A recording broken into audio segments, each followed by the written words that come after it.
Ayan, real talk na naman tayo dito, no? Panay kasi lumalabas sa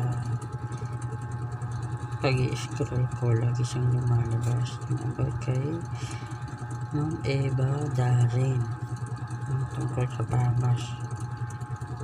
So yung ang issue dito kasi is dapat po makakakuha ng award si Ma'am Eva Darren. Mga hindi nakakakilala si Ma'am Eva Darren na isang artista, no? At sa panahon niya noon, may mga pinagbidahan din naman sa mga palabas. So yun nga, parang nangyari kasi dito is bibigyan dapat siya ng award pero nagkaroon ng problema. May ibang umakyat, tapos yun na may parang may issue daw na so may parang palakasan na nangyari.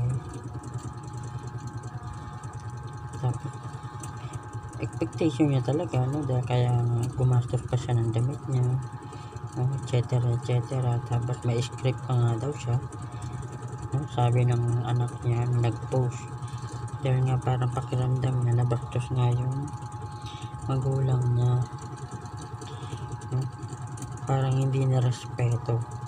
Parang ano nga naman kasi siyempre may edad na yung tao, diba? Tapos ganun yung nangyari.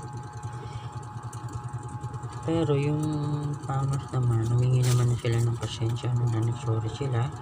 Then willing naman silang sasagutin natin nila yung mga pinagkakagastusan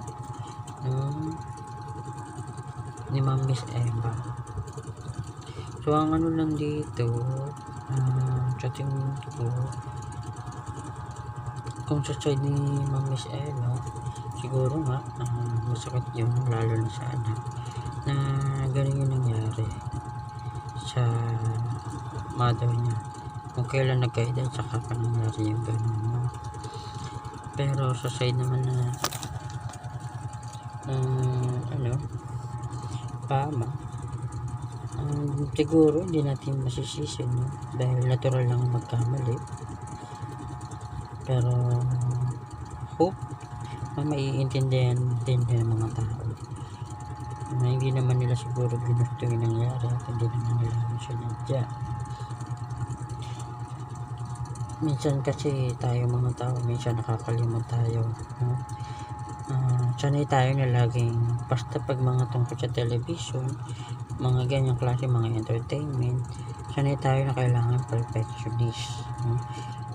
Pero kung hindi naman siguro sinasadya, dahil bukod naman sa buong ibang event, yung ibang event naman maayos naman na iraos, so okay naman. Pero sana sa PAMAS hindi na maulit, no? Kagaya na sa iba.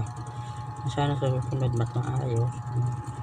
Kaya kung kayo ang tatanungin, ano sa tingin ninyo, sino ang naging pabaya o sino ang dapat managot sa nangyari kay Ma'am Miss Eva? So again, yung mga video ito pinakita ko, sa YouTube lang to galing. Madalas kasi siyang lumalabas, kaya ipinapakita ko lang to. So yan, thank you.